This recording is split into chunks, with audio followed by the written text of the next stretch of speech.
Shalom. I want to give all the praise, all the glory, all the honor unto Yahweh, Bahashem, Yahweh Shai, Bahashem, Rakah Kudash. Double honors goes out to the elder apostles of Great Millstone for teaching me the truth.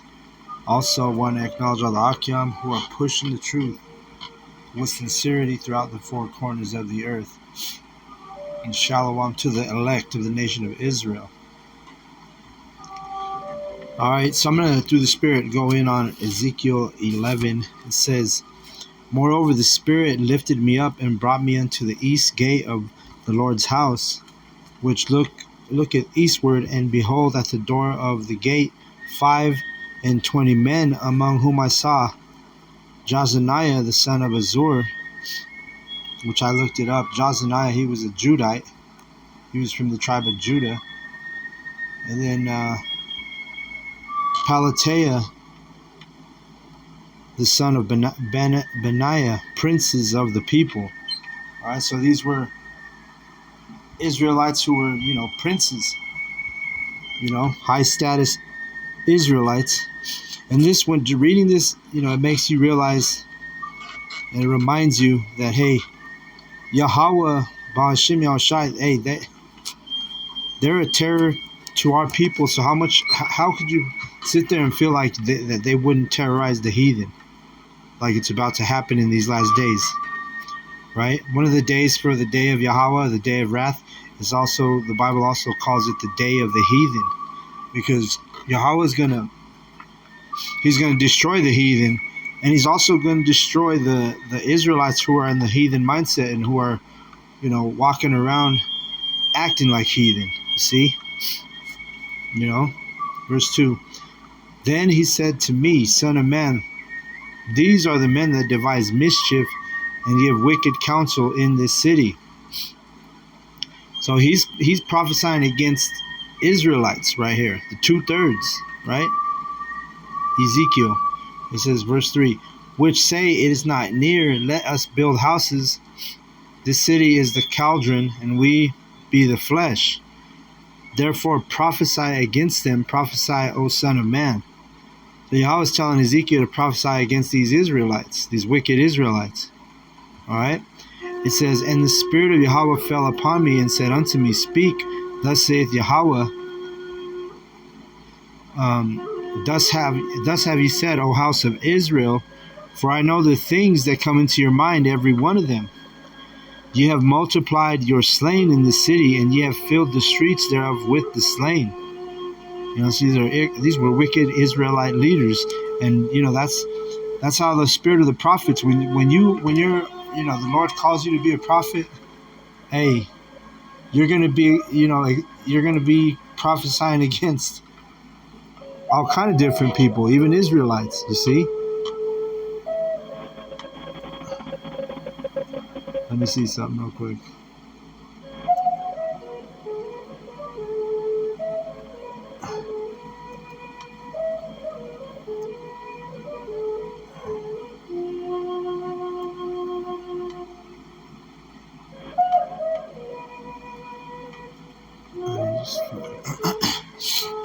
Let me find this precept that I forgot where it's at. Oh yeah, Jeremiah 28. Jeremiah 28 and 8. It says, the prophets that have been before me and before thee of old prophesied both against many countries and against great kingdoms, of war and of evil and of pestilence. And that's what we're doing here in Babylon. The Lord has set up his men, the prophets, and we're prophesying against great kingdoms. Is not Babylon, America, a great kingdom? You see? Verse 9, the prophet which prophesieth of peace, when the word of the prophet shall come to pass, then shall the prophet be known that Yahweh hath truly sent him. Right? Because these people, they don't believe we're the prophets, because, we're a stumbling block, like we always tell you. We're a stumbling block to these people. They don't expect lowly men in Babylon, America, to be a man of God, so to speak. a man of Yahweh. But nonetheless, it's always been like that. Like Ezekiel, he wasn't a prince, he was a prophet, and he's coming even against kingdoms, our own kingdom, the prophets prophesied against. You see, and we do that now too. Because do we not prophesy against the 2/3? So we have, the Lord sets up his prophets when he's about to do some dirt to give you warning, right? In Amos 3:7, he revealeth his secret unto his servant the prophet, So that's what he does. He gives you, he's fair. He's a fair God because he's giving you warning before the wrath comes, you see. Ezekiel 11:3, or I'm sorry, 11:5. And the Spirit of Yahweh fell upon me and said unto me, Speak, thus saith Yahweh, thus have ye said, O house of Israel, for I know the things that come into your mind, every one of them. See, so the Spirit was on Ezekiel, and the Spirit from Yahweh was on Ezekiel to prophesy against his own people, just like we do. We're telling you 2/3 of our people are going to get killed by the sword, by the famine, by the pestilence, right? According to prophecy. Verse 6, Ye have multiplied your slain in this city, and ye have filled the streets thereof with the slain. Therefore, thus saith Yahweh the Most High, Your slain, whom ye have laid in the midst of it, they are the flesh, and this city is the cauldron. But I will bring you forth out of the midst of it. Ye have feared the sword, and I will bring a sword upon you, saith Yahweh the Most High. And when, that's why you don't want to be coming against Yahweh, man, because he'll bring the worst, your worst fear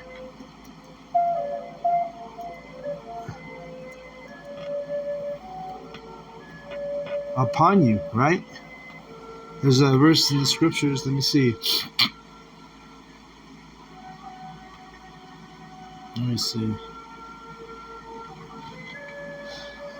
I'm trying to remember.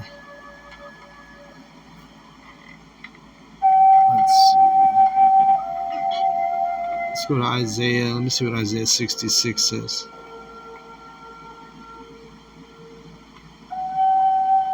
Isaiah 66. Right, okay. I will choose their delusions and will bring their fears upon them, because when I called, none did answer. When I spake, they did not hear. But they did evil before mine eyes and chose that in which I delighted not. Right? And this is the wrath of Yahweh. He's going to come on 2/3 of our people because of this reason. Because when he called, when he's calling you by his mouth, which are his servants, the prophets, and you ignoring his prophets, you mocking his prophets, you scoffing us, talking shit, all kind of, you know what I mean? You're treating the men of Yahweh like we ain't nothing, right? And that's actually, you're treating Yahweh like he's not nothing, because we're not using our words, we're using his words. So you're even more in violation because of that fact, You're not coming up against us, you're coming up against Yahweh Bashem Yahushai, because we represent Yahweh Bashem Yahushai. Okay?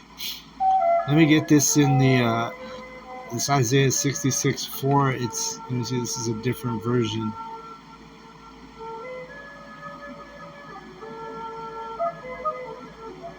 Let me see, Salakia.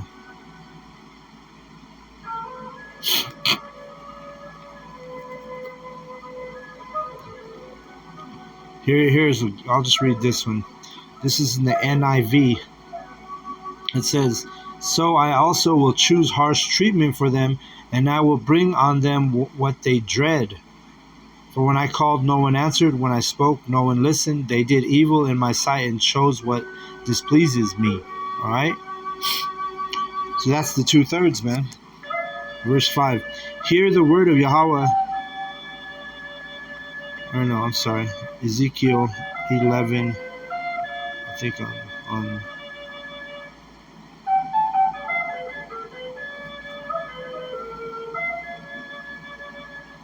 on verse 12. And ye shall know that I am Yahweh, for ye have not walked in my statutes, neither executed my judgments, but have done after the manners of the heathen that are run about you. Right? And what does Yahweh say about the heathen? That you're not supposed to learn the way of the heathen. Jeremiah 10:2, it says, Thus saith Yahweh, learn not the way of the heathen, and be not dismayed at the signs of heaven, for the heathen are dismayed at them. Right, so the signs in heaven, the heathen are afraid of. But the men who are in their proper mindset, hey, we're looking forward to these end signs in the heavens. We look forward when we see the chariots in the skies, in the heavens, because we know that's our salvation, and we also know that that's our. They're gonna, make war with these heathen nations in World War III. World War III is gonna be. It's gonna be fought, with nuclear power, nuclear fire, and it's also going to be fought with. It's going to be a war in the heavens. Those chariots, they're going to be fucking things up. When they show up on the scene in the middle of World War III. This is biblical prophecy, man. And it's all moving at the pace of Yahweh. It's His will. World War III is Yahweh Ba'ashem Yahushai's will. You see, Ezekiel 11 and it came to pass when I prophesied that Pelatiah and the son of Benaiah died. Then fell I down upon my face and cried with a loud voice and said, O Yahweh the Most High, wilt thou make a full end of the remnant of Israel? See, and Ezekiel basically got kind of freaked out because he's sitting there prophesying, and then, Pelatiah just drops dead. And that's what's going to happen in this time. We're going to be prophesying, and people are just going to start dropping dead, and even to the point where Ezekiel starts to question if Yahweh is going to destroy even the remnant of Israel, right? In verse 14, again the word of Yahweh came unto me, saying, Son of man, thy brethren, even thy brethren, the men of thy kindred, and all the house of Israel, holy are they unto whom the inhabitants of Jerusalem have said, Get you far from Yahweh. Unto us is the land given in possession, right? Because you have our people. They're telling us, you don't got to believe in this truth. You don't got to, you lost your mind. All these things. They talk shit because we're in this knowledge. We have this knowledge. We have this truth. We go out and prophesy. They say we're different than we used to be, which we are, because we're being cleansed by this word. And it's putting a spirit on the prophets and the servants and the men of Yahweh Ba'ashem Yahushai, to where, hey, here we are, in the flesh, on the street corners, on the videos, prophesying against, against all this wickedness. Verse 14, or I'm sorry, verse 16. Right? Therefore say, Thus saith Yahweh the Most High, although I have cast them far off among the heathen, and although I have scattered them among the countries, yet will I be to them as a little sanctuary in the countries where they shall come. Right? So that's what's happening now. Because this is prophecy. Ezekiel's, they're called prophets for a reason. We're called prophets for a reason. Because Ezekiel was prophesying about, this, the destruction of even his own people, the 2/3. And now this verse is talking about, we've been scattered among all the heathen in all these different countries.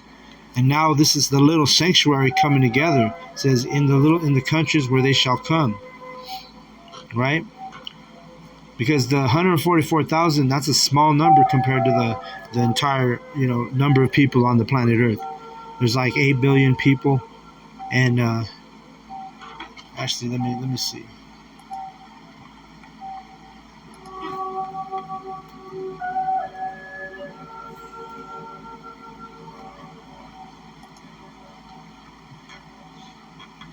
So it's over 8 billion people When you go into 144,000 compared to 8 billion, hey, that's a small sanctuary. You see? So it's a little sanctuary. And we're coming from all those different countries where we've been scattered. Like we were talking about it at camp Saturday. We've been scattered everywhere, and you have there's no speech or no language where our voice is not heard, because the prophets are scattered all over the planet. The majority of the prophets though are here in Babylon. Verse 17, therefore say, thus saith Yahweh the Most High, I will even gather you from the people and assemble you out of the countries where ye have been scattered, and I will give you the land of Israel. And this is the prophecy that's going to come. Here's Lord's will, sooner than we think. After World War III, we're going to get our land back. Yahweh, he's gathering his prophets, his elect. He's gathering us on a spiritual level, but it's going to come to the point where it's a physical level, and those chariots are literally going to come and get us and take us up to the heavens. Our bodies will be changed in a twinkling of an eye, and we're going to have that new body, that new covenant. Verse 11, 18, Ezekiel, and they shall come thither, and they shall take away all the detestable things thereof, and all the abominations thereof from thence. Right. Because when we come back in our new bodies, that's what's going to be going on. There ain't going to be no, after World War III, after the day of Yahweh, the day of the heathen, the day of wrath, the last day after this destruction takes place, guess what? Everything detestable is going to be a thing of the past. All these pagan idols, all these, heathen ways, this will all be a thing of the past. Verse 19, and I will give them one heart, and I will put a new spirit within you, and I will take the stony heart out of their flesh, and I will give them a heart of flesh. So that one heart, remember, heart is also mind, right? So he's gathering us, because all of the men, all of the elect believe in this knowledge and this truth. We're all on one accord, all right? And that's that new mind that he's giving us, that new heart, right? He's sealing his elect, And we know it tells you in Revelation 7 that once he seals his elect, that we're gonna enter into the kingdom. The end comes. The destruction comes. You see? Right after the elect sealed, this is when, let's get that real quick. Revelation 7 and 1. It says, after these I saw 4 angels standing on the 4 corners of the earth, holding the 4 winds of the earth, that the wind should not blow on the earth, nor on the sea, nor on any tree. And the 4 angels are the destruction, the death angels. And I saw another angel ascending from the east, having the seal of the living power, and he cried with a loud voice with the 4 angels, to whom it was given to hurt the earth and the sea, saying, hurt not the earth, neither the sea, nor the trees, till we have sealed the servants of our power, the Most High, in their foreheads. See, so that's going into our mind, which our mind is your heart. It's lab in the Hebrew, L-A-B, lab. All right, and it says, and I heard the number of them which were sealed, and there were sealed 144,000 of all the tribes of the children of Israel. Right, and then he goes and gives you, if you read the rest of the chapter, gives you the breakdown of 12,000 from each tribe had that seal in their foreheads. All right, because once the prophets are all sealed, once the elect is sealed, hey, then all that hurt is going to come across, that judgment, that destruction. That's what it is. That's why, man, I was just seeing an article on the news. I was just doing research, trying to figure a topic to do the lesson on tonight, and I come across first this morning. I saw that Russia has a nuclear submarine on the coast of Cuba, and then I just saw about 30 minutes ago, I read the United States has responded and basically met them over there in the Cuban, on the coast of Cuba. So these are just, these are the beginning of sorrows. These are the beginning of shit's about to pop off. All right, the dollar's crashing. The Saudi Arabia, they just ended a 50-year contract that dealt with oil, I believe, with Babylon America. So shit's heating up, man, and shit's about to hit the fan. All right. Ezekiel 11 and let's see, where am I at? Verse 20. He said, "I'll give them a new heart." Right. That's what he's gathering us with. We all have that same heart. We're on one accord. So verse 20, that they may walk in my statutes and keep mine ordinances and do them, and they shall be my people, and I will be their power. This is talking about the elect, the remnant, the prophets. Starts out with the prophets. Verse 21, but as for them whose heart walketh after the heart of their detestable things and their abominations, I will recompense their way upon their own heads, saith Yahweh the Most High. See, so if you're not getting into the fold of Yahweh B'Shem Yoshai, you're still doing detestable things, abominations, you're walking like a heathen, you embrace the heathen cultures, you embrace the heathen religions, then you're going to get recompense on your own head. Yahweh's going to fuck you up, basically, is what it means. Verse 22, then did the cherubims lift up their wings, and the wheels beside them, and the glory of the Most High of Israel was over them above. It's talking about chariots, right? Ezekiel was seeing so-called UFOs. When you read these first early chapters of Ezekiel, the Spirit of Yahweh comes on him. In a lot of these chapters that I've been reading in Ezekiel, he's witnessing the chariots. Okay, verse 23. And the glory of Yahweh went up from the midst of the city and stood upon the mountain which is on the east side of the city. Afterwards the Spirit took me up and brought me in a vision by the Spirit of the Most High into Chaldea, to them of the captivity. So the vision that I had seen went up from me. Then I spake unto them of the captivity, all the things that the Lord had showed me. So that's what it is for the prophets, Yahweh gives his men, his servants, the mysteries, the secrets, the breakdowns, the parables. We get this understanding, and then we're in all these books in the Bible, and even today, right, in the modern age, we go out and we deliver the report, right? And it's a report that we don't use. We don't report our own words. We report the words of Yahweh B'Shem Yahushai. And we go take it and speak it to them of the captivity, which, this is for to seal the elect, because the elect is going to repent. That's why we do it in the fashion that we do. We're only here for the elect. Yahweh B'Shem Yahushai only cares for the elect, right? So that's what we do. We're speaking to and the ones of the captivity are really even the heathen nations are in captivity. But the ones in a captivity that we're really speaking and sealing are only the elect, right? I'll close on this verse real quick.